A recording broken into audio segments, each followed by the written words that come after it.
Ellie says, wait, what? What are we waiting for, Ellie?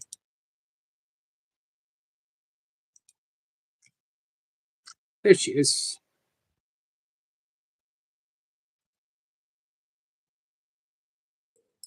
Hey, Ms.Blipper. Hello, Mr. Yogi. Happy New Year. Happy New Year. This is our, what's that? This is our first time together this year. Oh, wow. Yeah, it's been like a year since I've seen you. Wow. I've missed you. Man. 2026. 2026. Yep. I'm sending a quick message to someone. Do you know Patty O'Neill Mas, M-A-S? No. Patty is give me 1 second. She's a family therapist and Course in Miracles practitioner, teacher. It's an interesting place to be, working with family dynamics and attempting to use Course principles, even if you're not actively bringing people together under the umbrella of the Course. You're still you yourself are practicing the Course, so it's going to have an influence on what you do. Agreed. So I need to reply to her real quick. She wants to come up January the 12th, which is next Monday. Perfect. At 5:25. So you and I will be back on schedule, and then we'll go right into Patty O'Neill.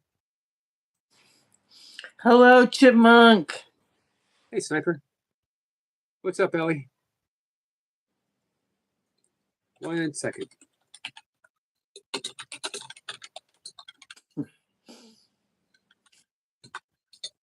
Yep, so she works as a licensed marriage and family therapist. So I should think that would be really fascinating, actually. Yep. It's kind of a cool idea. It is. You know, I'm always reminded by Suzuki Roshi, the Zen master who lectured a group of psychotherapist students, University of Michigan in the 1950s, when we didn't know a whole lot about Zen. You know, Americans didn't know a whole lot about Zen. A little bit. Alan Watts was starting to talk a little bit about it, and some other people. But the students were all kind of smug and thought, he was going to be this flighty Zen master bowing on everyone. And he looked around the room and he said, each and every one of you is absolutely perfect the way you are. And they all sort of laughed. That's what they expected. Right. Zen master. And then he looked at them, looked a little closer and said, and you could use a little bit of work. And that floored them, because now they were like, okay, this guy's got something to share. And that's the basis of Buddhist psychology and yogic psychology. It's also the basis of Course in Miracles when you think about it. We are absolutely perfect children of God. Yeah, we're whole. We're not missing anything. But the mind certainly believes or can believe, that there's something missing or something it's got to achieve or something it's got to do or, someplace it's got to get to. But that's part of the package, I guess, isn't it? Just noticing that we're the ones who put up all that in between. Right. We think we're very good doers. Yeah, we think we're boss too. Yeah, we do. Hey, Adam. Oh, hello, Adam. Love. Who else we got? Oh, yep. Ellie says it's Sunday and Ms.Blipper is here. Her mind is blown. Hello, Ellie. Ms.Blipper was kind and gracious enough to switch days because I have Richard Lang coming up. Richard Lang of the Headless Way. And he's going to point out our headlessness tomorrow. Our headlessness? Yep. Okay, so it's like just all heart? It's all emptiness appearing as somethingness. Oh, that's interesting. Okay. It points out, headlessness points, well, for one, we are under the assumption that we have a head, and yet we've never actually seen it before. We've seen reflections, we've seen photographs, we've heard descriptions. We have felt head-like sensations, but a sensation isn't the thing itself. If we look, we can see maybe a rim of glasses, a tip of a nose, for in my case, a little bit of a mustache. But where is that emerging from? It's emerging from complete nothingness itself. And yet, like some non-dual traditions, stop at nothingness, becomes almost nihilistic. There's just nothingness, nothingness, nothingness. But you want to take it deeper. And this is also what the Course does. The Course points out nothing has any meaning. We give it all the meaning it has for us. Yep. And that because the meaning that we give to something is from fiction, from the ego, ultimately it doesn't really have meaning until we allow the Holy Spirit to repurpose what everything is for. And Yep. this is headlessness doesn't leave you with this sense of emptiness. It says this is emptiness that is becoming the world, becoming the universe, becoming you. Right. You and I are actually trading faces right now. Right. There's some place in the Course, where it's talking about the holy instant. So that instant, which isn't the past and isn't the future, and it is described as perfect communication. And at some point, it says the only difference between us and say Jesus, is that that's all that's all he wants. That's the only thing he wants. The Right. holy instant, like his, connection with the holy instant. There's nothing else in his mind, whereas we're capable of putting in all sorts of other stuff. I heard Kenneth Wapnick describe Jesus as the ultimate follower, because we think of Jesus as leader, right? Leader of Christians certainly think of him as the leader of the Christian faith, but Jesus was someone who followed the Holy Spirit so perfectly and so fully that there was nothing else but the Holy Spirit coming through, appearing as Yeah. No, Jesus. he identified with the Christ completely. Right. Yeah. And that is some But serious. Go ahead. no, nonetheless, I think I've said this to you before. Um, I am. I don't know. It's a lifetime now that the part of all that the part of the Jesus story, kind of that is really interesting to me, and maybe this is messed up. I don't know, but isn't all that Right. churchy stuff and the Son of God stuff and oh so holy, so divine, so Christ-like, so that all that, sure, fine, but for me the part that's most interesting is the human part. How so? Well, it's like this, this group of misfits, you Me? know. Me? Yeah, you, everybody in the chat, shout out to everyone in the chat, Um, anybody who's struggled, anybody who's felt alone, anybody who um isn't convinced that the way they're seeing the picture is necessarily the best way to see the picture, anybody with doubts, guilt, anger, I mean that there are endless possibilities of ways to be misfits or think of yourself as a misfit. Yeah. And it didn't that's where this guy decides to go. Like right Right. into like misfit central. At one time, probably every single one of us felt like we didn't belong here, that Mhm. this world wasn't truly, truly home, and that we're supposed to be something other than what everyone is telling us we are. And yet, at some point, not having any answers, uh, we just sort of shrugged and say, "Okay, I guess everyone's right." Right. Somehow we're inadequate for all those kind of loop hoops that people, put up for us to jump through, but it's kind of like current politics in the United States, according to me. It's like, you know, create a problem and then, be the solution for the problem that you created. Hey, we have a question from Squirrel Sniper. Yeah, chipmunk. I He want says, everybody to call him chipmunk. Sooner or later, everybody's going to call him chipmunk. let me pin the message here. Question: if your soul were a landscape, what would the weather be like right now? What a beautiful question. I love that. Do you want to answer it?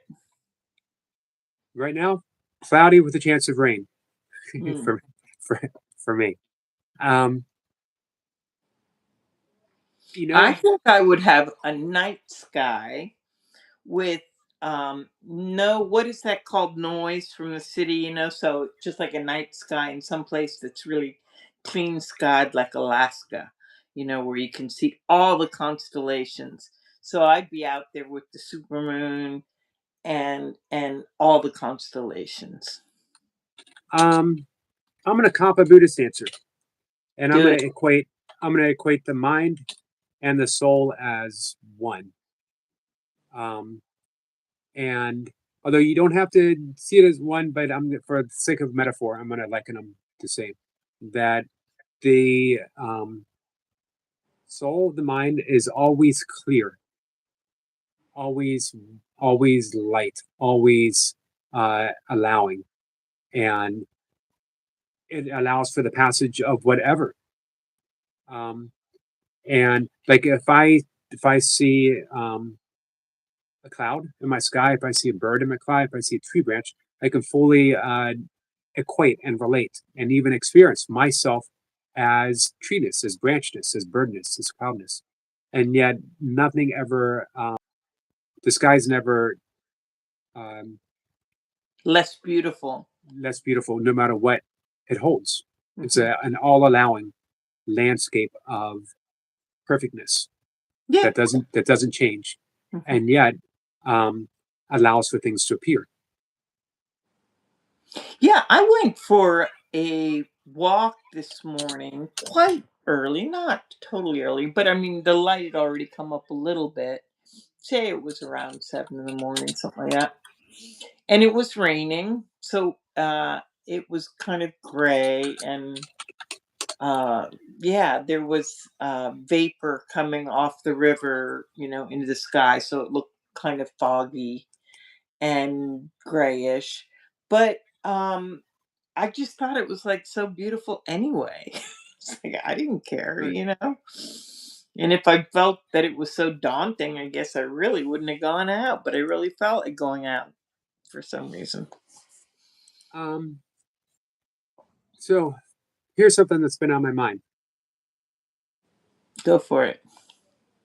I don't want to get overly political, but obviously right now it's sort of hard to remove yourself completely from some of the things that are going on. And I keep thinking my inner Kenneth Wapnick keeps reminding me about cause. Don't worry so much about the effects. Keep coming back to the cause. And I can't help but think that um, we're just repeating causes over and over and over again, uh, politically, uh, with our leaders. That we think taking out one person and putting another person in is going to make a difference. It never has before. It might have a short-term different effect, but the effects always just give you the same effects, which is chaos, confusion. Uh, People are hurt. Innocent people are hurt. Um, and we never ever seem to learn the lesson of what the true cause is for all of this. Um, and we can trace the true cause all the way back. And I know it sounds naive to talk about this politically, but the true cause is that we believe that we are separate from the source itself. And therefore, we can be indifferent towards each other. We can be indifferent towards the landscape, the earth, indifferent to nature, um, indifferent to other nations that we consider less than. Sharing, right. Right. Um, and I so I don't want to. I know some people love President Trump, some people don't.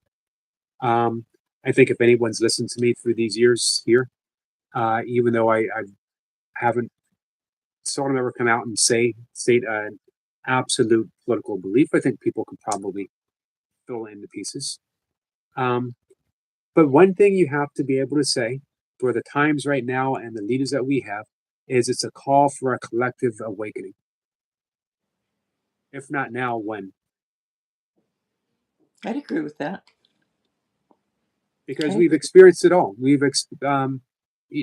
been through, uh, as humanity, we've been through genocide, we've been through a Holocaust, we've been through war, we've been through nuclear war. Um, haven't the effects gotten worse enough that it's time to address the cause? And throw in one last thing: religion is a cause, but religion is an effect as well. Agree with that as well. Yeah. No, I agree with all that. I'm, or at least I'm all for it. I'm all for humanity looking inside itself, and are we really putting out the the the the cause that we love, that's best. And Um, do you think it's really possible for a better dream, happier yeah, dream, I do. I do. collectively? Yeah, I just um think that people definitely could use some inspiration, you know? I think they could be inspired. That's what I'm seeing. I'm seeing a humanity that isn't too inspired by what they've been shown. Like the decision of what AI is doing for us and what it isn't doing for us, or it kind of reminds me of when Bill Gates said that he was going to make sure that all Africans were going to be able to get online with computers, and then he went to Africa to set up this program, Microsoft, to equip Africa with computers. He's like, oh, well, maybe we should make sure they have fresh drinking water first. Like, Right. so I think that humanity right now is seeing things that are so kind of, you know, evident. Like, um,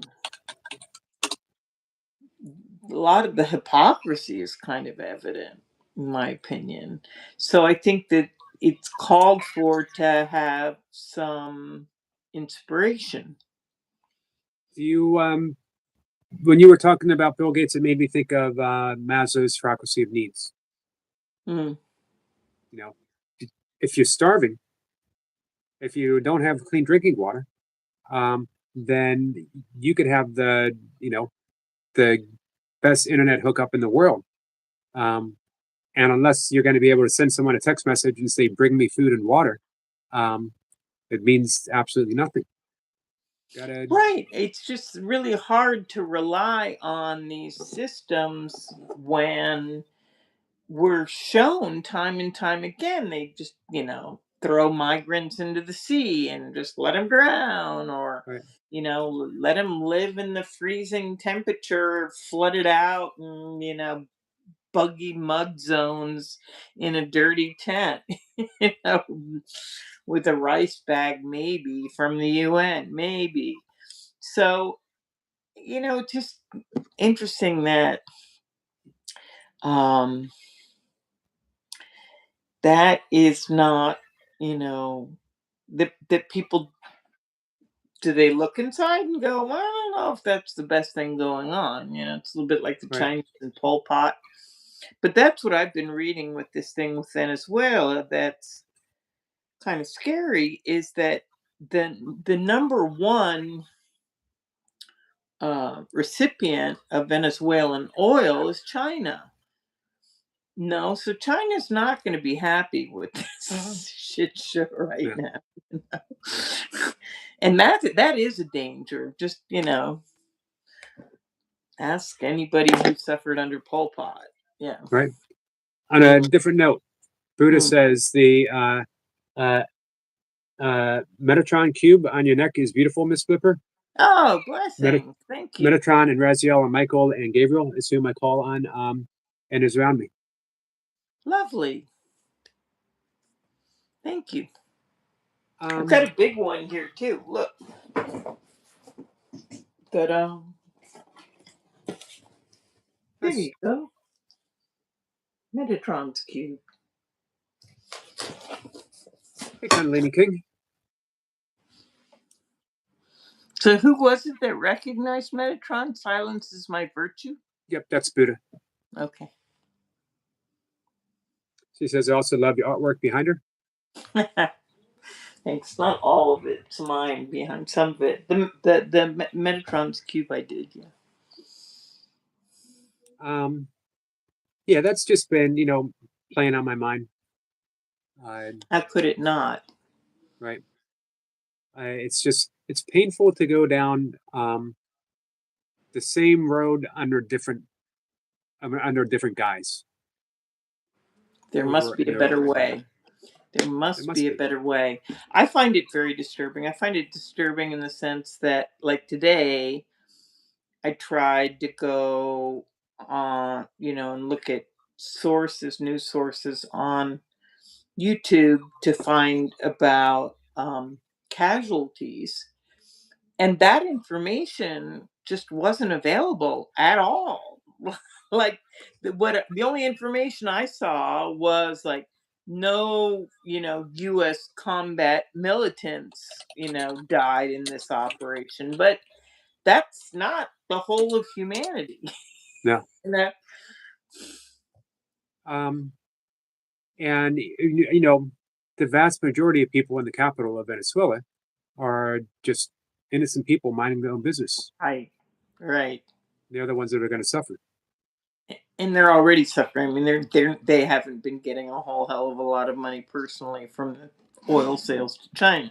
Right. So Um, and the answer that I've gotten in the few discussions I've had is, well, he was a horrible person, and no doubt, but that's not the issue.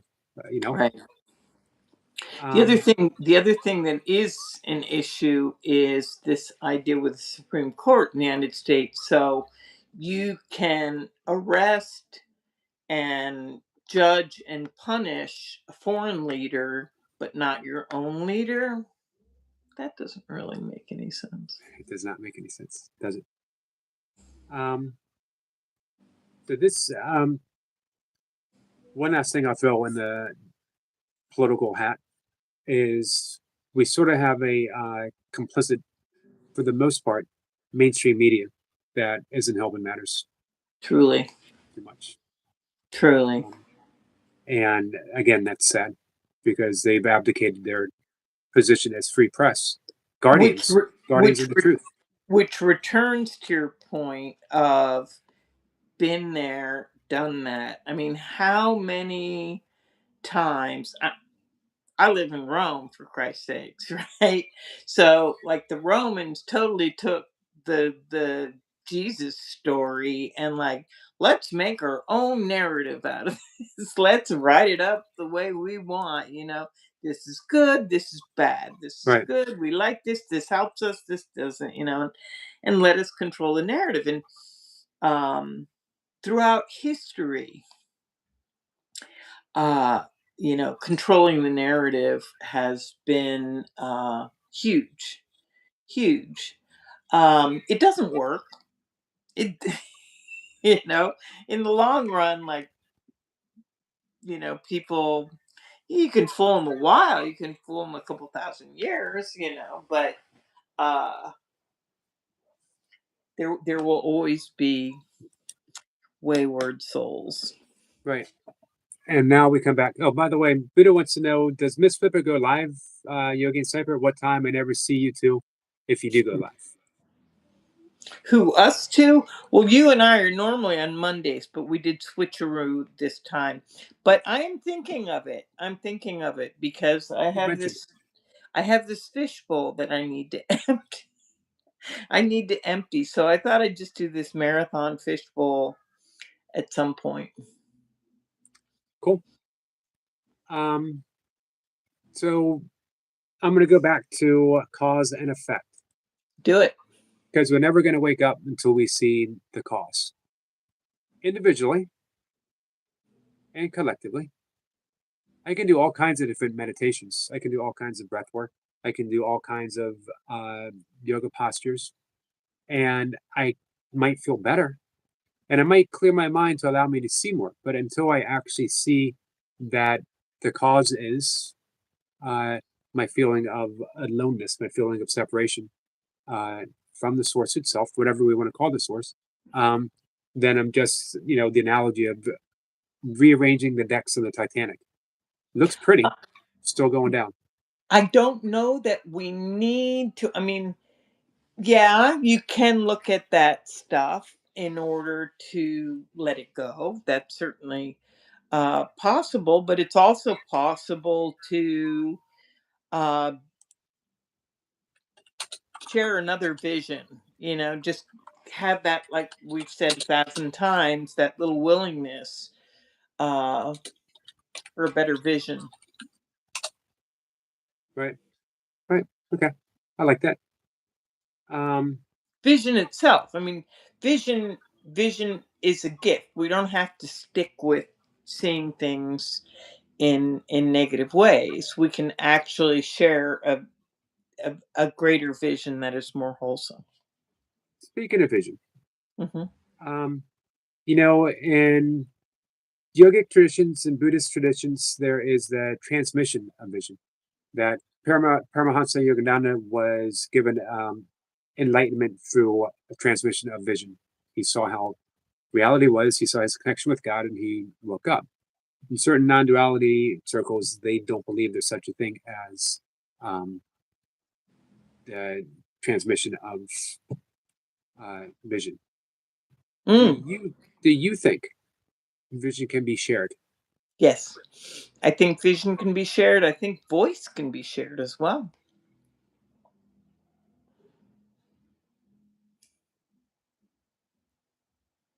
I could see how that could be very helpful. Um, I return to, the noetic sciences that, people's have experiences, and what just spoke through me. I didn't come up with that on my own, or Right. that's not how I normally see things. So where did that vision come from? And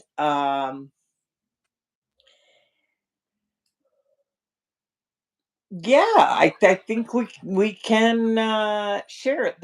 People's first response usually is, or fear, or not, a lot of people don't want anything that is outside of easy explanations Right. in terms of experience.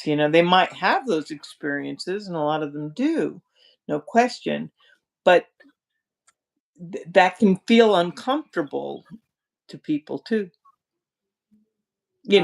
For example, sharing, take, telepathy, or um, sh- what was it you said? Sharing voice and sharing vision. So you're sharing a vision. So you have a vision that you could say is kind of beyond, or it includes your own, but it's more than your own. And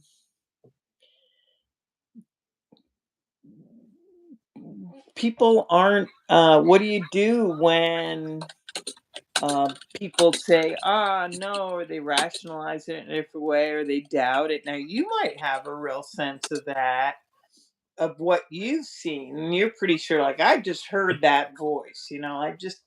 I just heard it for real.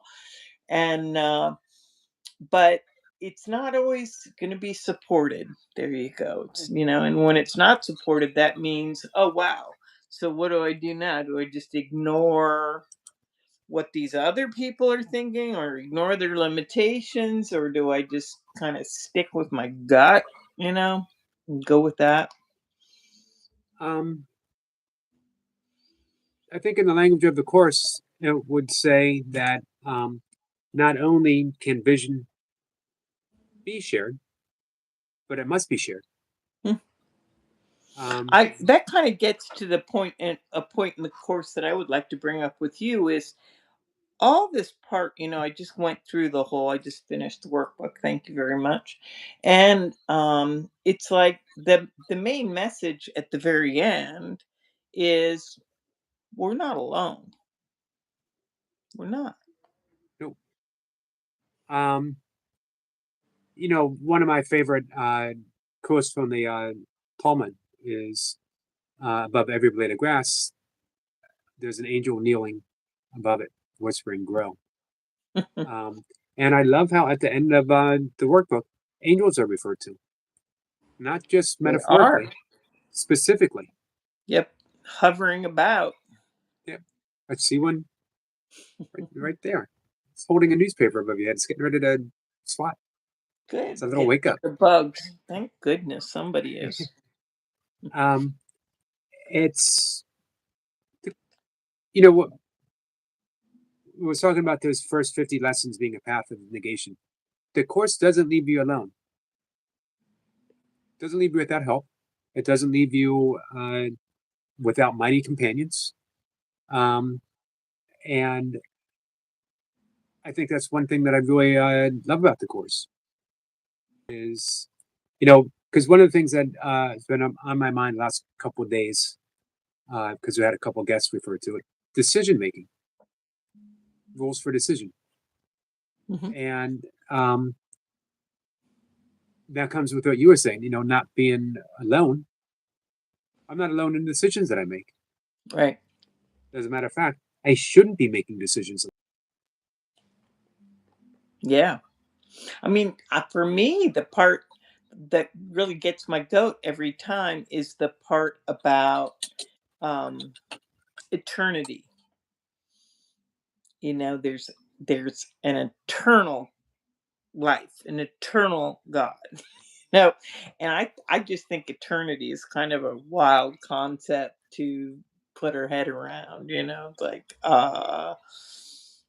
and if that was so, you know, we are eternal. How does that kind of shape our decision making? Interesting. How does it? Well, um, it. How do I answer that question? It would be like, would you? It's like the last unanswered question. There's a section on it in the course. The last unanswered question. The first three are kind of easy, but the last one is like, well, if if you had to go with um, what you have negated all along because it is the truth, would you? And that changes things, because then you're not, in the temporal anymore, really. Interesting. Gonna have Mm-mm-mm. to ponder this a little Last deeper. unanswered question, it's in there, look it up. Um, let's see. I got the rules of decisions up right now, so let me back up out of there. The last unanswered question. You go to the search. You know, Foundation of Inner Peace is really a great resource. It is. I love that you can just put in a little phrase or a word and look up everything about it. And right from the source, not an opinion. Um, you know, let's And you see. can also, it gives it to you where it is, so it's not like taking it out of the context, so that if you need what was just written before it or just after it to give it context, there's that too.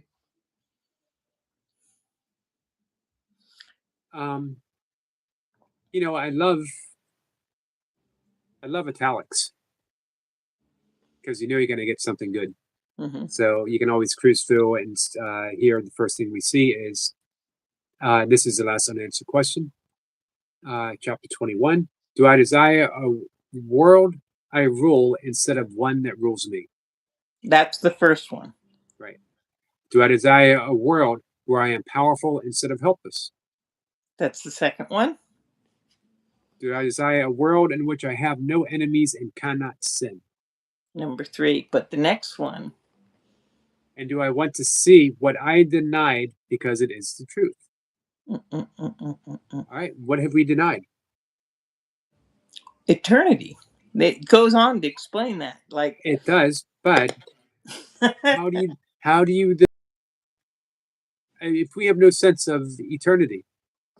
well, we do have a sense of eternity. We just got to find it.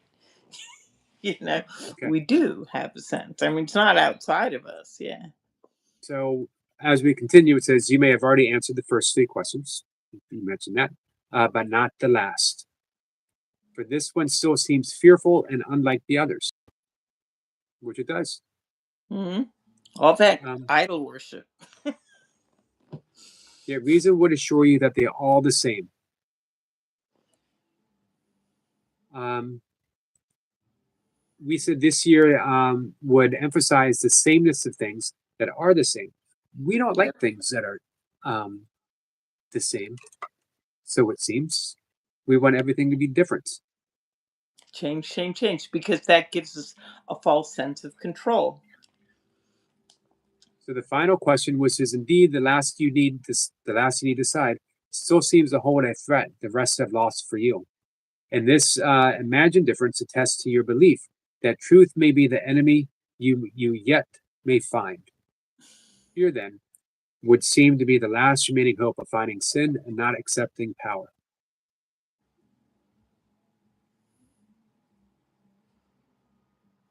Let's see. Consider carefully your answer to the last question you have left unanswered still. And let your reason tell you there must be answered, and it is answered in the other three. Holographic. Yeah. Yeah, no, it kind of reminds me a little bit of that idea. I think we might have talked about this. Maybe I dreamed it.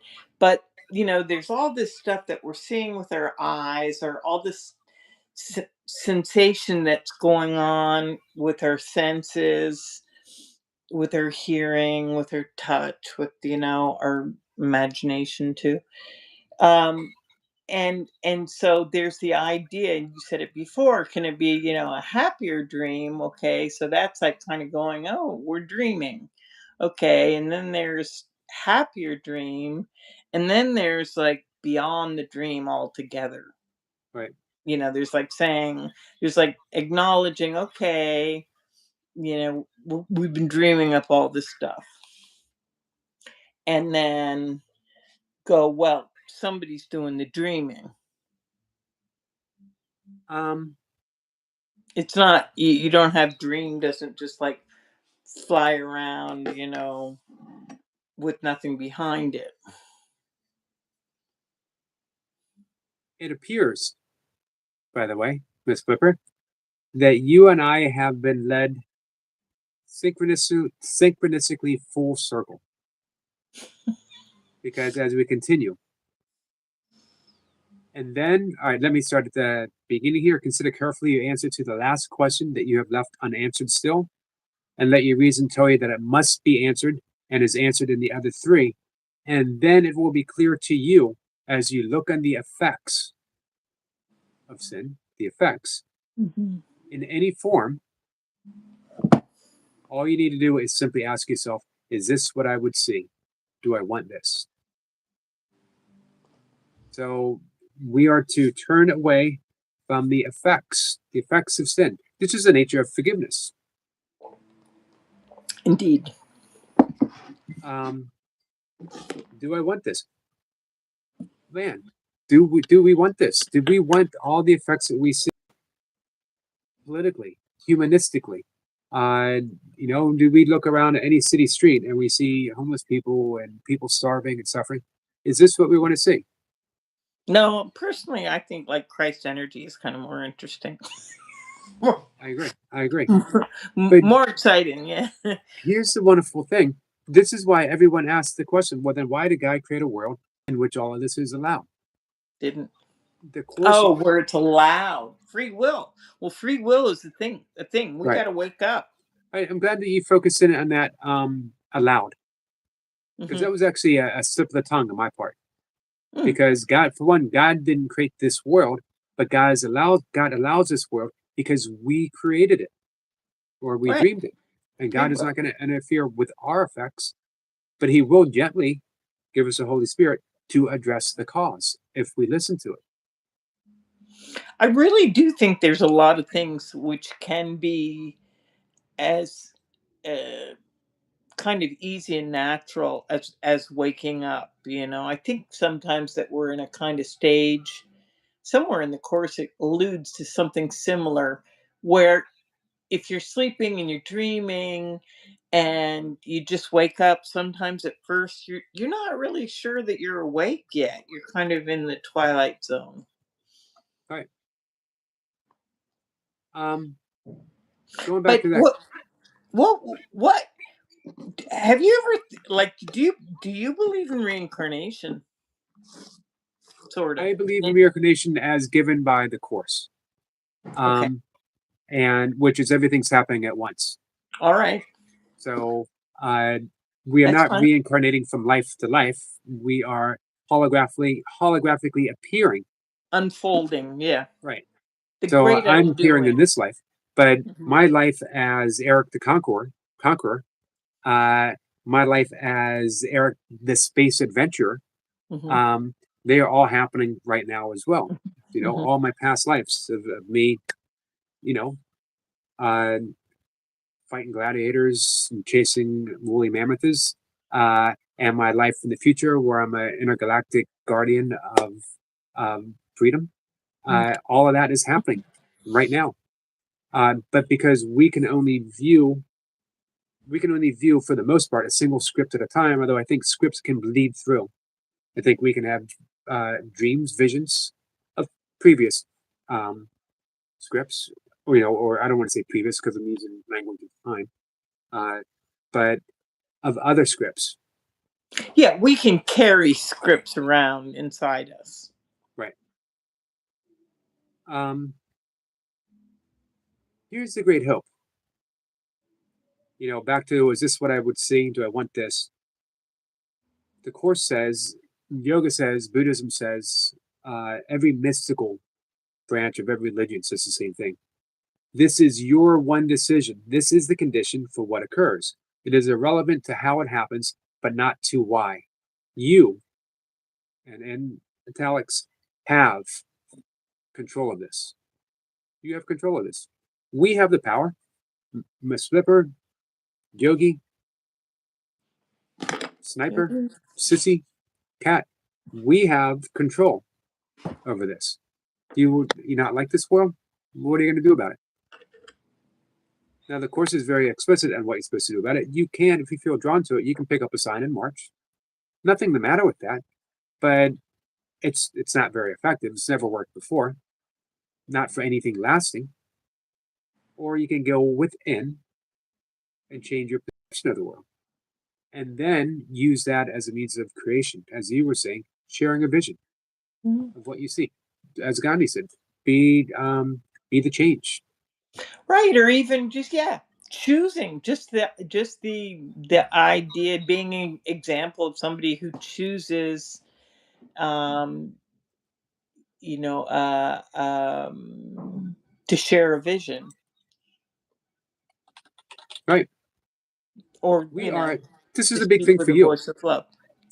Uh, we are awesome co-creators. Let's That make we are. something. Let's make something better, Miss Blipper. All All right. right. High All five. right. There we go. Got it. Um, let's But see. I kind of wanted to know how you would wrap your head around, like, okay, so I got into the Jesus humanity thing, so do you think that if Jesus came back, he'd be like all the rest of us humans and just would have like problems and not really, you know, what do you think his gig would be?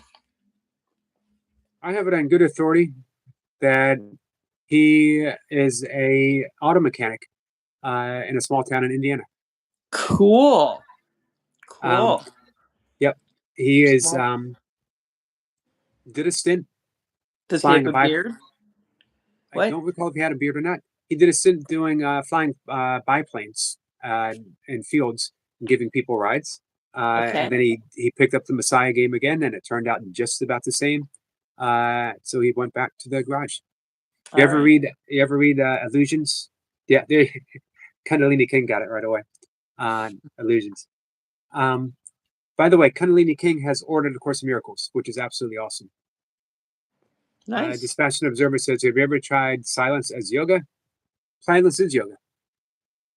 Definitely. Every day. Um, hey, Jacob. But silence is a beautiful thing. I mean, I love to just like kind of notice that I'm going blah blah blah blah blah too much in my thoughts, and just go, okay, now just be quiet and let other thoughts, you know, receive, you know. Um, what's the Hebrew story of um, the rabbi who had great sermons, and then right in the middle of his most passionate talking, he'd fall silent and then just sit down, wouldn't say another word. No one ever had the courage to come up and ask him why, Don't know. except the innocence of children. Yeah. Little girl went up and said, "Rabbi, why do you do that? You're giving such loving and passionate words. Everyone's enthralled by what you're saying." And then you sit down. And he said, "As soon as I hear myself speak, I'm no longer listening to God. So I sit Oh, down okay. and wait for the voice of God to come back again." Beautiful. Oh, it's Beautiful. I awesome. love that. Love you too, I'm Kundalini sure King, my friend. Jesus would turn down flying cloud seeding over foreign countries for complete denial of the country which is being flown over. I'm not sure I understand that, but I'm trying to figure it out. I'm sure Jesus would turn down flying and cloud seeding over foreign countries for complete denial of the country which is being flown over. Okay.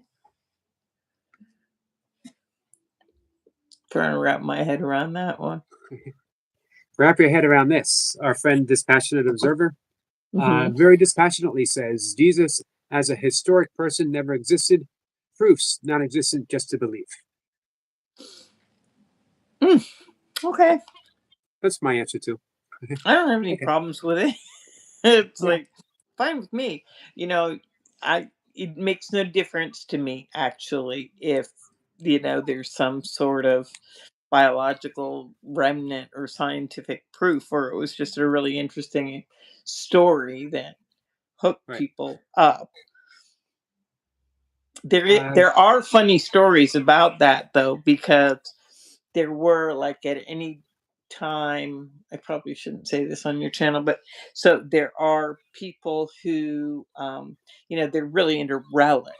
The church was really into little bits and pieces like teeth or fingernail clippings or bones or whatnot of people, little pieces of the cross or whatever.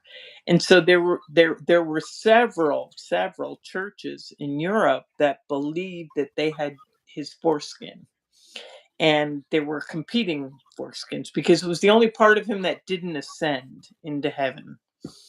And one like medieval philosopher said that it did ascend eventually and became the ring of Saturn. Huh. So there's some really good, interesting storytelling going on. I'm going to go on record now. I'm taking all of me with me when I when I go, and from toenail to Not tip of the leaving any head, bits behind. everything's coming with me, man.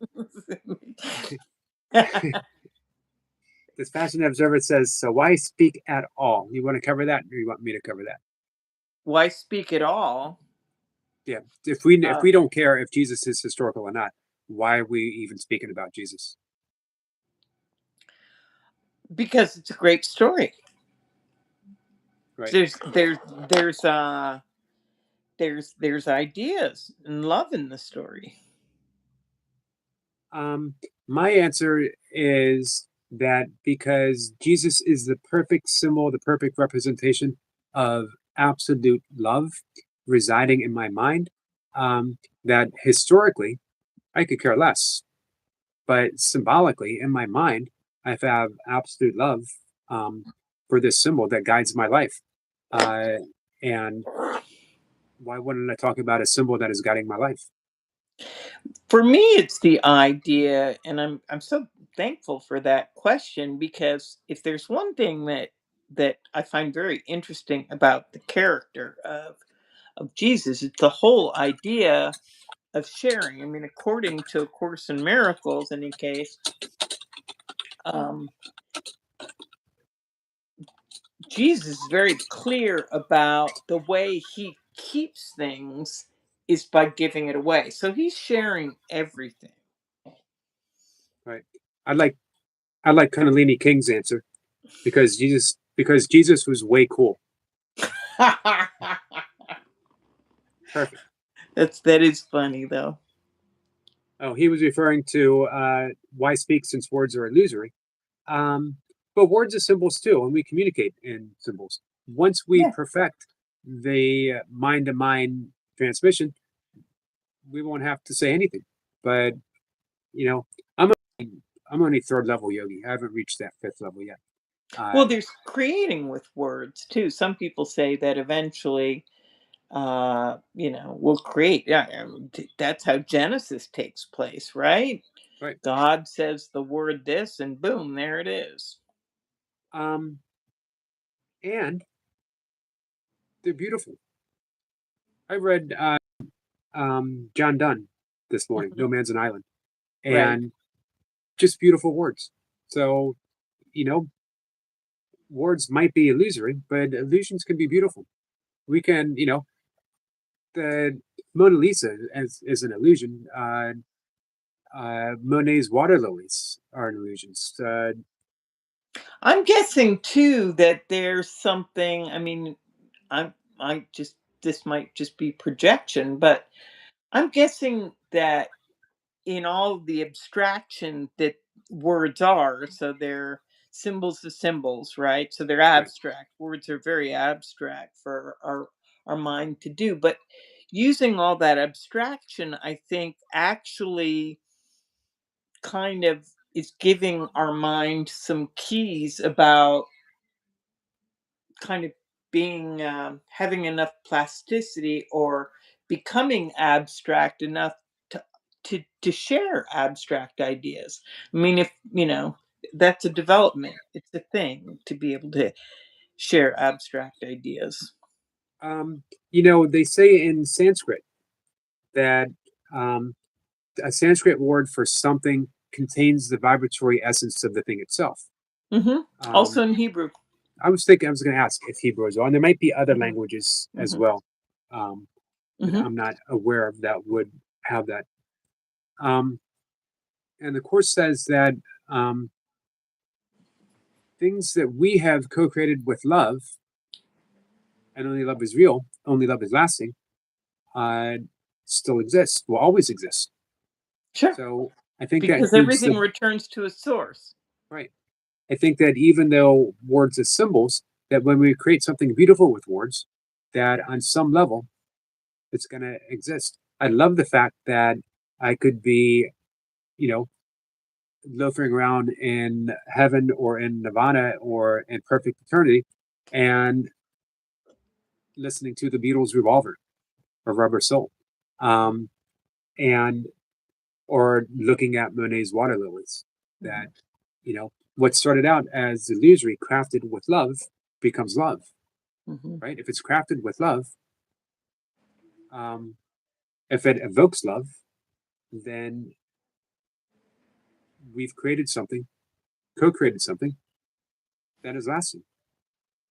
It's really interesting, the thing with words and understanding how, or at least observing how it works, like in neuro linguistics, and that some people know that I'm bilingual pretty much, and or rather, I am bilingual, and so there are in common usage like 1,500,000 words in English, and there's in romantic languages about a third, so far less words, because English has a lot of words for saying the same thing or just little minute differences. So I actually find myself in a group of, or it's very common for me to be in a situation where I'm having to kind of not only express something in other words, but kind of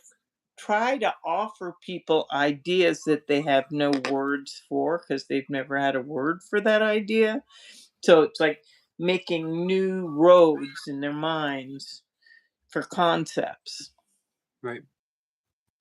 We have a question from Squirrel Sniper Hmm. for you specifically, and also Long John from the very beginning has been patiently waiting for an imperative. Well, Lon John's going to get it.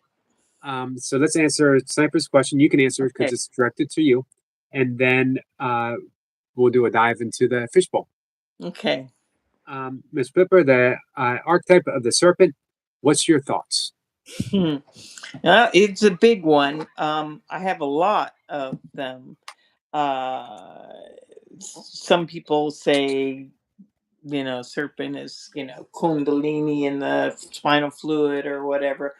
But the fact is that throughout history of mammals, not insects, but not spider, snakes, for centuries and centuries have kind of been mankind's, um what's the word, not adversary, uh it's like the enemy, but not the enemy in the sense that snakes, there have been more human fatalities because of snakes than any other animal. Snakes have killed more humans, say, than hippopotamus or rhinoceros or elephants or even lions and tigers and bears.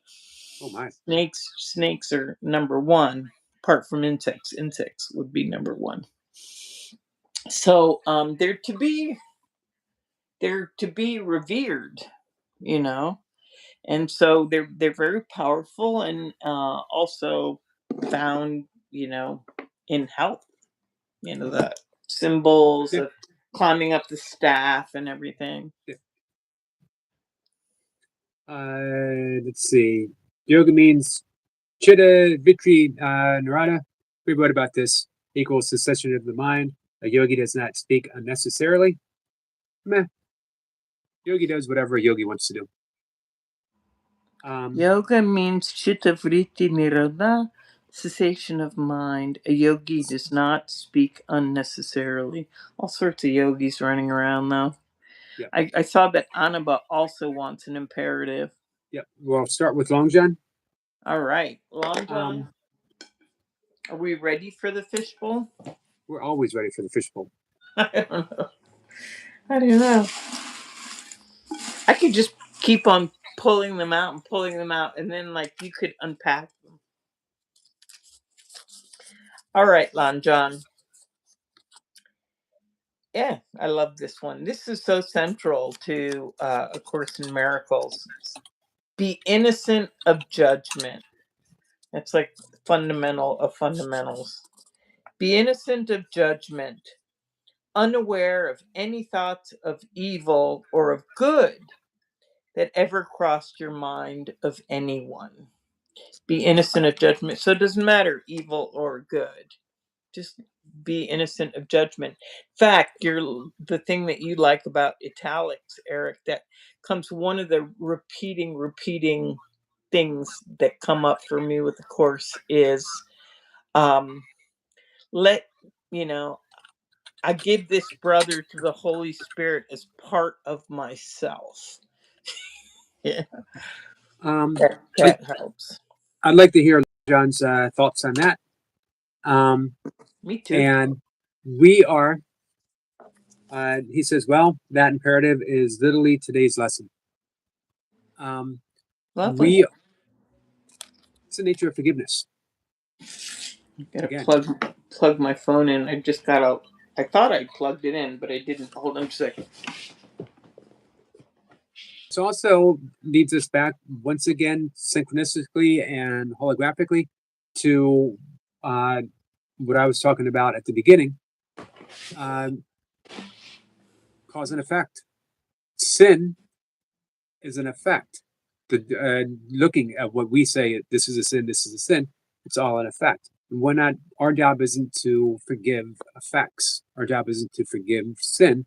Our job, our only job, is to see through all of that to the light, the essence of Namaste, to the light that resides not just in you, but as you, to see Right. your I mean, the services. thing with judgment is if one thinks about it, it's not that like it's a bad thing morally or anything like that.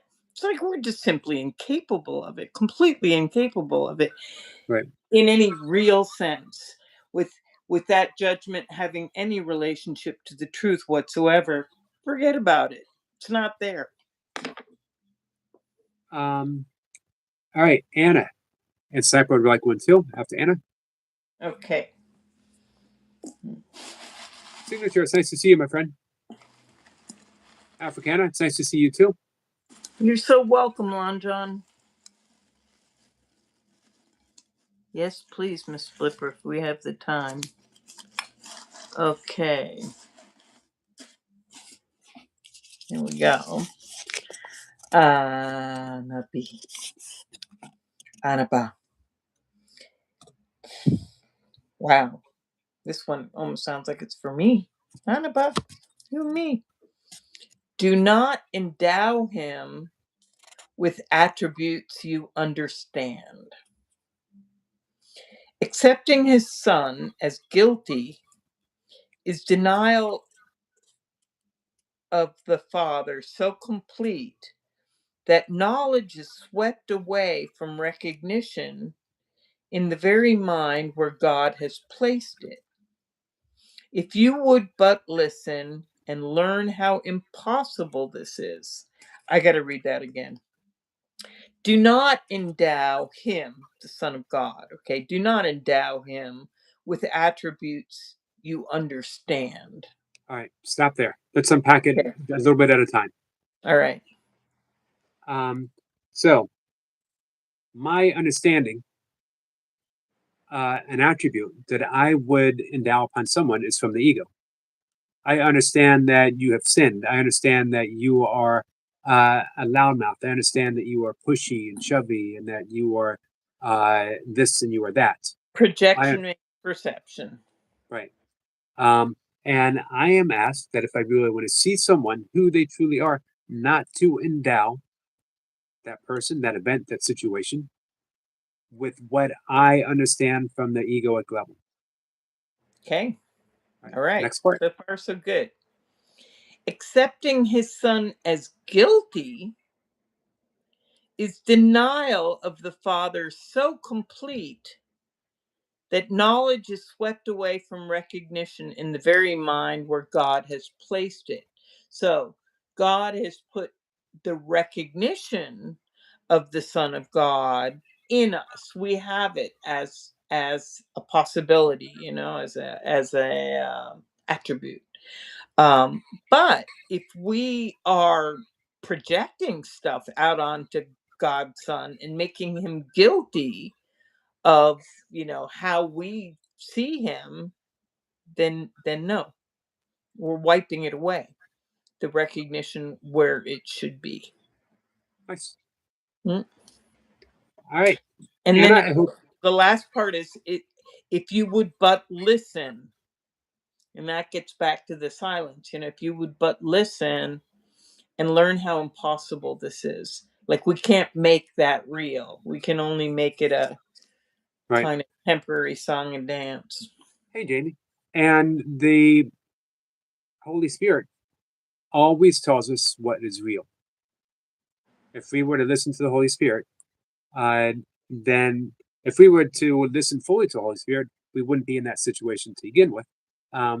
But if we have done so, we can always listen to the Holy Spirit to tell us none of that was real. Mm-hmm. And that Yeah, brings no, us. my mind is totally going back into that little italic um, prayer. Let me give this person to the Holy Spirit, and it's like, and realize that they will be released unless I'm using them to imprison myself. And in the name of my own freedom, you know, I release them, recognizing that we will be released together. There you go. There you go. And that comes back to what we were talking about, sharing a vision. Will we Yep. release together? That Yep. and unless I do, I won't be released. I'm not going to ascend without. And their freedom, your freedom from whatever I can put on you is my own freedom. Right. I always like the word freedom. I always like the word liberation. Release, not too shabby. So we have Sniper Chipmunk. and Sissy and Chipmunk. Anna. What's that? Chipmunk. Chipmunk. Chipmunk.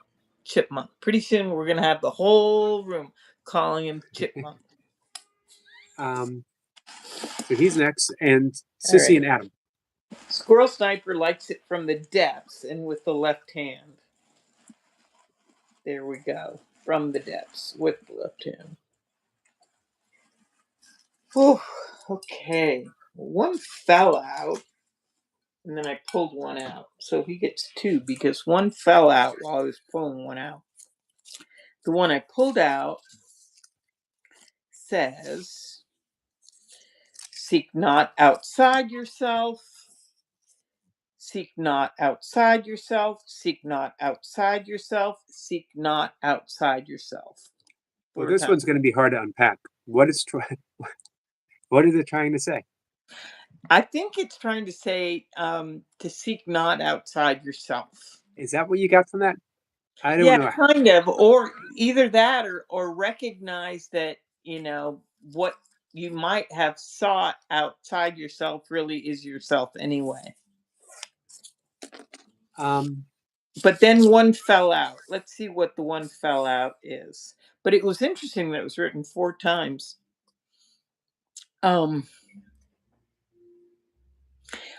It says teach separation, which is the notion of rejection, and you will believe it.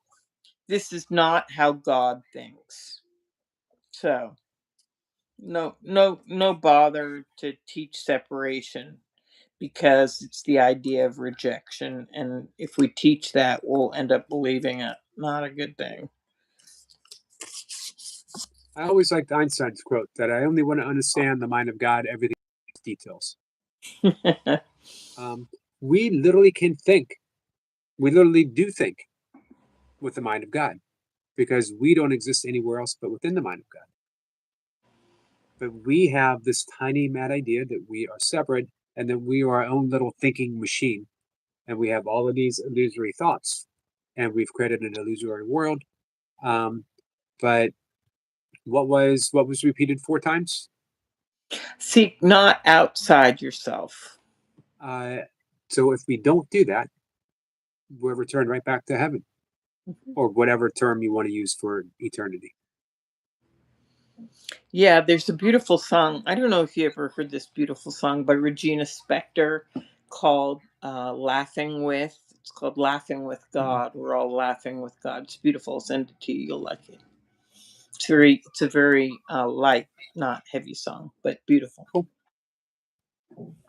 So then we have Sissy, then we have Adam. Sissy stars.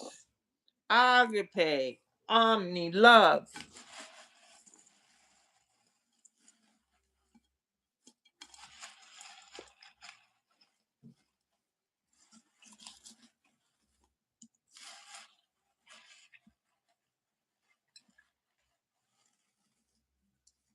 Soulsy. Soully sisters.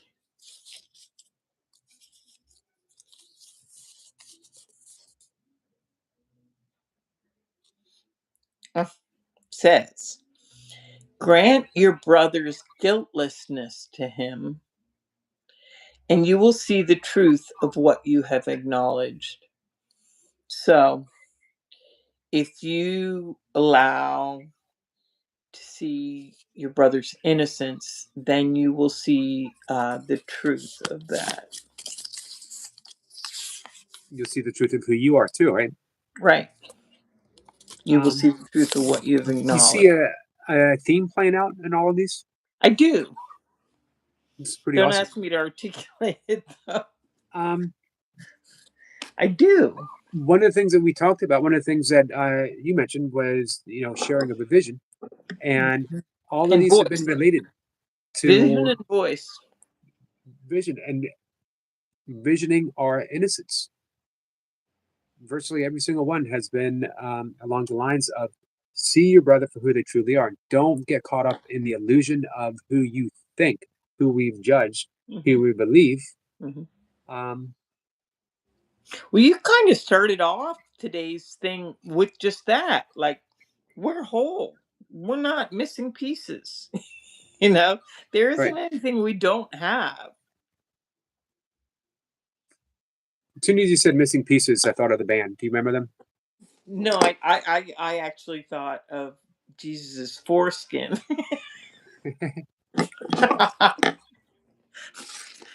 Okay. I bet you Long John remembers the band Missing Pieces. They were big on MTV. Destination Unknown. No. I wasn't a big MTV person, I must say. I love music and I love playing music and I love listening to live music and I really do love it. I love it, everything about it. I love music and song and dance, but MTV I just saw not in the best of positive lights. Um, it was pretty important to me because I had heard um, music, new wave music that I had not really been exposed to, Mhm. Mhm. having, come to a musical age through the 70s. Um, there was, all the classic rock that I grew up with. And then the big discovery for me was punk. It was new and it was raw. Um, and And I there was love only, punk and I love to go to punk shows, but I didn't get it from MTV. Yeah. right. Well, punk, I didn't get punk from MTV. It Mm. was the new wave. Um, like, the Duran Duran, Mhm. um, missing persons, as Mhm. mentioned, Mhm. uh, along those lines. I Hey, think Vision, I think I just kind of intuitively felt like it was being corporatized. I agree. Yeah. I felt that also about some of the music from the 70s, early 80s, the whole Foreigner, um, Mhm. bands that weren't organic. It wasn't Right. two people meeting in high school and playing in their father's garage and then saying, "Hey, Right. man, let's get a drummer Mhm. and Yeah, let's start looking for gigs." I wasn't a big fan of the drum machine. That's an excellent point. Like when drums stopped being human and started being machines, some bit by bit pieces. fell. And it's really interesting. They put human beings in, MRIs and measured band waves and stuff, trying to figure out what is it that they love about music. And it's fascinating. The humans actually love, uh, I don't want to say the air, but the human element. Meaning, if you take spartita is the written note music, and you put it in a robot, and the robot plays it mechanically perfectly according to, the rhythm and the beats and the notes, and everything lines up just like it should, just like it's written. Humans won't like it because they like that little mini fraction of a pause too long, or that Right. beat being just a little heavier than it was, or A, it's a different face, thing that we're attracted to on that. a Facebook memory came up yesterday where I had mentioned Miles Davis was a master of the of a holy pause, of Mhm. allowing the pause to speak as much as the note that came before and as much as the Absolutely note that came important. after. Truly Um, important. and I mean, if I you was can, talking, when you get that understanding in music, that sometimes, less really is more. right? And musically, that's totally true. I mentioned that this morning. Sniper came in singing "Let It Be," and I was talking Oh, about the "Let It I Be" missed album it. when it was first when Let It Be came out, and it was produced by Phil Spector. Phil Hmm. Spector had what he called the Wall of Sound, Hmm. where everything had to have music crammed into it. Yeah, no, I don't like. I love acoustic music, and I'm not into recording studio orchestration. Yeah. Right. Um, and the Beatles themselves, after it was produced, they hated it, Mhm. but they couldn't do anything about it. It was under Contract. contract with the studio. But years later, in the '90s, George Martin, who had owned the catalog of Hmm. Beatles music at the time, worked with Paul McCartney and I believe George Harrison, and he stripped away the wall of sound, revealing the essence of Let It Be. And I think it's called Yeah. Let It Be Stripped, and it's absolutely beautiful. Check it out. Check it out. We have one more imperative. Adam's been patiently waiting. Adam. Adam's here. Adam's here. Adam. Adam's going to come up tonight, Told by the you. way. We're going to hang out. What about Adam? He's coming He's going to later come up on. tonight and hang out. Yep. Oh, lovely. Lovely, lovely, lovely. Adam.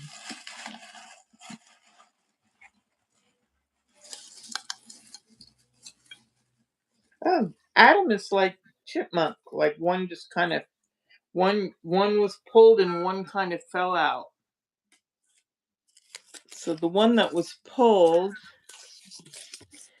says, try only to be vigilant against deception and seek not to protect the thoughts you would keep to yourself. So that's interesting. That back to sharing voices, sharing thoughts, sharing vision. Um, Whenever we trying to keep things, we can kind of love that idea of just keeping things intact with us, like nobody's listening. Right. Yeah.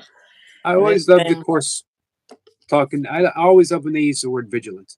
Be Hmm. vigilant only for the mind of God. Be vigilant only for God. Um, which is just another way of saying be mindful. Practice mindfulness. Yeah, in this case, it's a lot about sharing. Seek not to protect the thoughts you would keep to yourself. Don't protect those ones. Just go with Right. sharing them. And we got one more. Adam's one of the lucky ones. Yeah, Adam's a lucky one. Consider this. The Holy Lord of heaven has himself come down to you to offer you your own completion. Well, truly one of the lucky ones. What do you think of that, Adam? Consider this. The Holy Lord of heaven has himself come down to you to offer you your own completion. All right. I told you Well, he's giving it away. He just what gives it all away because he what wants his makes own Adam so completion. special that the Holy Lord of Heaven himself comes down? No, it's not a special thing. He really does, but it does get back to my point of um gives it all away. You know, share it all. Like anything I've got that's worth keeping, I share it all. There isn't anything, he says that in there, right? He says it's in the both in the Bible and in the Course in Miracles. There isn't anything that I've got that you don't have. Um, One of my favorite lines from the Course: "To Mhm. have all, give all, Yeah, to have all, give all to all. give all to all." Um, and there's only one thing to give: give love in all of its expressions. Give love. Adam says a computer cannot make a guitar speak. That's true. We're seeing. If anyone wants to step through into my reality, the website is called The Vigilant Citizen. I love that. Chipmunk. That's beautiful. I'll have to check it out.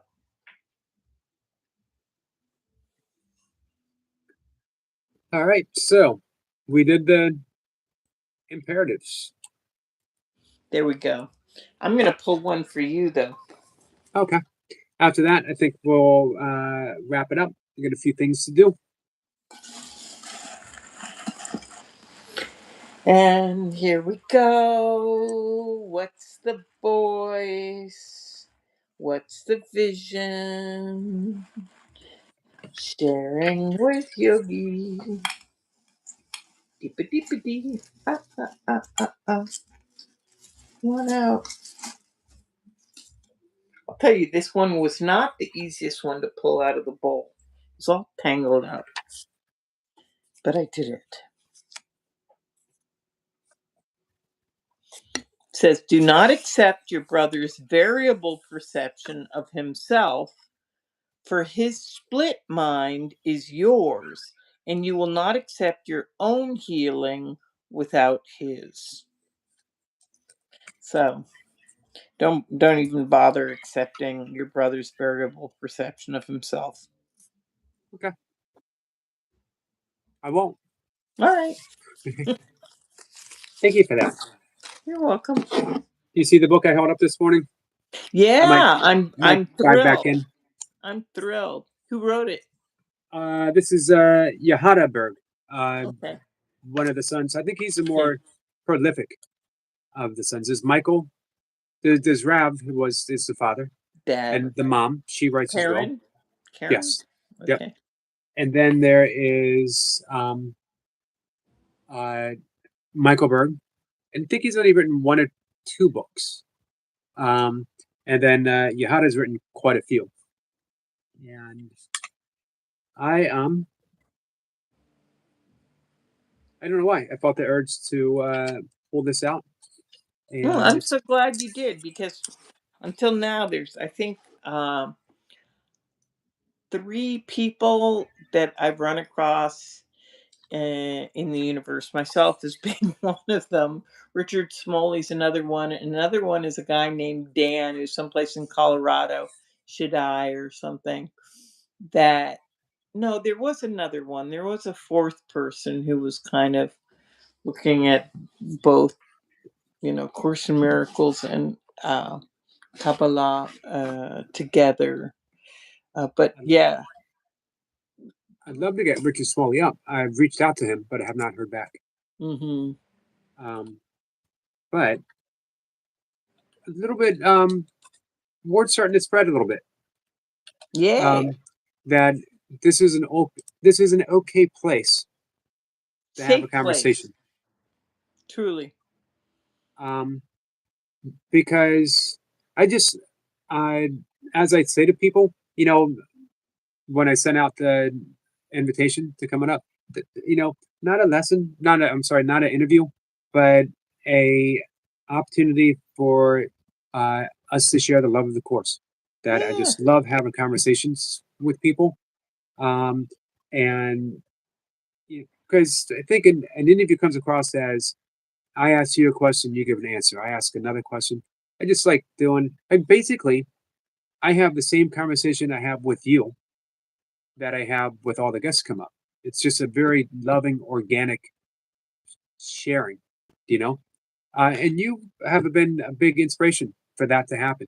You were the allowance, you coming up were the allowance for that to start happening because I picture everyone as my friend Miss Blipper. You know what I we mean? all we all need, the world. I really do think this. My mom used to say this, with about, you know babies. Like, people get possessive about babies. Oh, don't talk to my kid in the supermarket or whatever. It's not in Italy, but in the US it's like. So my mom, like, just thinks babies are fascinating. She had a bunch of babies or whatever. And she's like, babies need to have good messages from the universe. Well, everybody needs to have good messages from the universe. It can't all be ugh, scared, bad, fired, struggling, hard, guilt, fear. No, they're uh, good good messages and conversation. Like, it's perfectly fine to speak about um spirit. It's perfectly fine to speak about soul. It's perfectly fine to speak about generosity or kindness or forgiveness. It's all that is good. you know we want that in the universe. Yeah. Um, and I don't think if we have a conversation, I think if we don't have a conversation about it, then we have a more difficult time um, uh, making it a present reality. Shared, and that gets back in theme to, it's a Right. shared thing. It's a shared thing. Um, And it is a shared thing yeah. by nature, by its very nature. And that is why, by the way, a yogi speaks, going all the way back to a yogi shouldn't speak. Of course, There you yogi go. should do whatever a yogi wants to do. Um, and stilling the mind doesn't mean not communicating. Um, and it's the cessation of thought, not the cessation of mind, um, is what that means. He had, Well, according to A Course in Miracles, that's what this body you see here is for. It's a communication device. right. Um,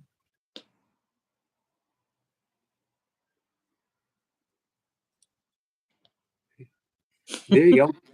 There Our you friend will be go. happy. I fell into silence. I was a true yogi just for a second. There you go. Me too. It's nice to see you, my One friend. holy instant. Really, all it takes. Good news of humanity, says Sissy. Adams Yay. Adam says, thank you, Miss Flipper and Yogi. Much love to all. Much love to you. Looking Much forward to seeing love you. to you, Adam. I'm gonna come up later. I hope I can stay up late enough to see you on. Solzy definitely is really top at that. I mean, she's one of my teachers in terms of, like, she's so she really puts an energy towards, in her readings, about making things positive, keeping stuff, like, she sees the value in that. You know what I really appreciate about Sissy? Do tell. She's a sensitive soul, True. and she can pick up some of the negativity of her surroundings, Mm-hmm. things that are happening, but she doesn't become negative. Yeah. It's an amazing quality, Truly. Something we could all learn. something that wonderful to have an example of that. Yep. Truly. So, Truly, um, truly. oh, She's also got an amazing voice. I love her voice. yeah, I always, from the day one, I've always said that Sissy is a jazz performance. when Mhm. she is on. Right. There's a jazz quality to Yep. what she's doing. Lovely instrument, her voice. Yep, she is the Etta James. Um, what did you think of um, my last guest? I don't know if you had a chance to hang out, Fiona. I haven't seen Fiona yet. No. I enjoyed her very much. The guest before, um, man, I'm drawing a blank. Um, I had some technical difficulties, but I'm making some shorts out of it, so it's working out. Perfect. Sissy says, "Well, I did drop the ball in August, but everyone pretty knows what happened, and no need to relive it. Y'all crack me up. I appreciate you beyond words." But you know what? It'll be the last little thing. Um, this is what we were talking about earlier about clouds passing through uh, the clearness of the sky. Every once in a while, who knows? Maybe the sky is like, am I a cloud? Am I a storm cloud after all? But all clouds eventually pass, and the sky remembers who it truly is. So when we get caught up in the um, August was a bad time, I dropped the ball in August. Um, no, you But who there's Sissy was also, I saw that before I saw the sky like so no, and now I'm seeing the sky different. And the fact is that all those skies are necessary for all those skies. right. Yep. So August was necessary for the evolution of Sissy, whatever it was that was occurring. Um, and we're all going to have our own uh, August of the soul at one time or another. I certainly have. Me never. All right. Gratitude to you too, Sissy. Blessings all. Ms.Blipper, thank you very much. Thank you, Yogi, Eric. Always fun. Always an occasion. Tis. I'll check out Fiona and I'll try to come back for Adam. I might take a little nap and then wake up later. Okay. And if anyone's around tomorrow, come by and point at your own absence of a head. Will do. Will Richard's do. been doing this since 1970. 1970. Wow. And he discovered it through Douglas Harding, who British mystic who was in the Himalayas. He was in a Christian sect that was so strict. The only thing you could read was the Bible. No outside, no newspapers, no books, no novels, just the Bible. Um, Everything was sanctioned. Everything was, That's so wild. Back to controlling the narrative, right? and he was a very inquisitive, curious child. But it was he had to. Everything was curtailed. Um, no outside school or anything like that. But eventually he broke out. Yeah, Um, I had a thing, like I've said this before. I've never been christened or baptized, but they did want me to go. Like they sent me on some retreat to the Christian Brothers Ranch or whatever, and it was like me and 40 other kids, and all these kids were gonna get what is their not their first communion, but whatever it is in the Anglican church, that they do christen. They get so they're christened when they're born, and then later they get confirmed. That's what they get. yeah, And so they were like preparing them for confirmation or whatever. So I was on this trip. I got sent on this trip, but I was like, I'm not gonna have some like priest pour water over my head. No way. And but they're one of the people who was on the trip. His name is Dr. Francis Everett.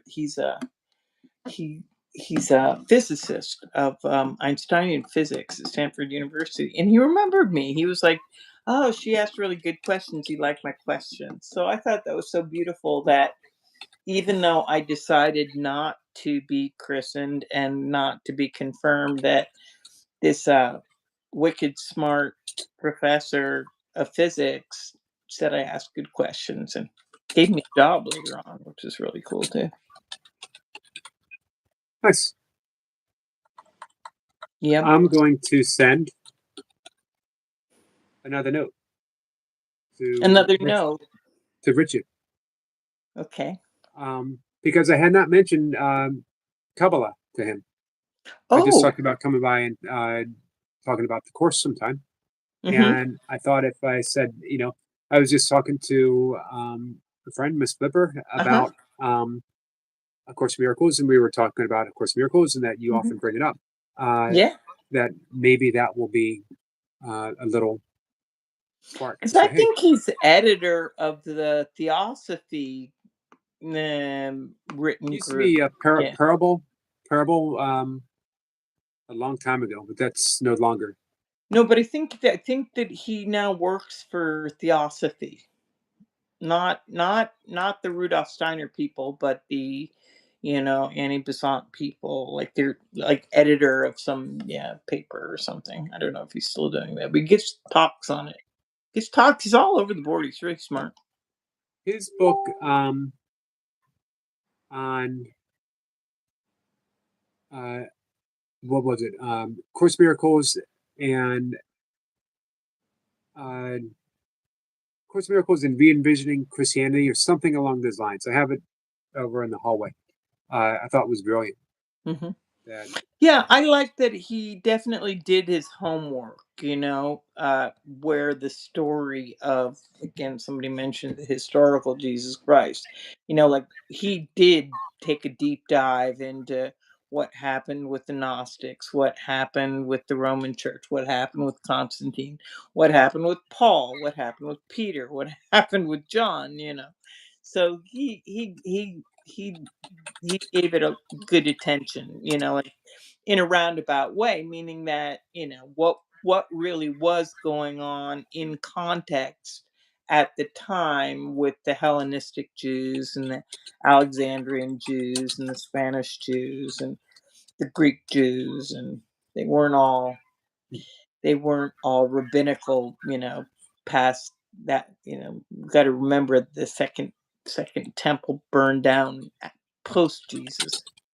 But I do love that Rome we still have buildings that are older than Jesus, which is really cool. it's I think it's amazing. really It's cool. it's amazing. Yeah. Um, The I love that pantheon, about like the pantheon of gods. right. I Yeah. love that about ancient cities. I love the fact that Paris uh, is an ancient city that was built on top of an ancient city. Right. Right. As is Rome. As is Rome. Rome has been flooded. The entire city of Rome, 30 feet below, is ancient Rome. So all the archaeological sites are all kind of going going down a Right. bit, but there is, just a ton of history. I know that in Greece, when I used to go to Greece sometimes in the summertime, and I would love to just like sit on a tree stump and eat figs and just like imagine the gods and their story. And like, because there wasn't like an enforced monotheism, it was like, oh, that was so relaxing. It was like the soap opera of the spiritual world. Yeah, really cool. Cool. I think it would be. I think it would be a really fascinating conversation with Richard to see where he could take everything. Yeah, he can go all over, the place. And I think there's so many people that like Sniper would love if he talked about the Gnostics, Oh and if he yeah. talked about Kabbalah, and if he talked about Kabbalah and the course, even better. So let's see. Hmm. Um, you know, we I have a connection with him on Facebook, so Yeah, he's a bit of an academic, so he does know how to lecture. He is used to kind of going up behind a podium. right. I've never seen him in the conversation format, but he's got a Uh, brain, so we he got could do one it. last question before I let you go from Mhm. Evan. I'm going to pin it if you want to read it. All right, I'd love to. Hippie lady, that's me. That's Do you. you I'm glad know he of wasn't talking feng about me. shui and have you ever used it? And yes to both questions. And I really, the thing that I love about feng shui is that if you look again back at history, the importance of navigating, knowing those directions, knowing where east, west, south, knowing what those directions were was far more important than nowadays with all the maps and GS and all that we have. But Right. it's very, very significant for much of history. Cool. All right. I'm glad we stayed for that last question. Yeah. I hope that answered your question, Evan. All right. So, Ms.Blipper. Blessings to all. See you Yep. around. See Have you. Take fun. care. You Thank too. you. Bye. Bye, guys. We'll be back 5:25, and if everything works out, we'll have Adam hanging out. Take care.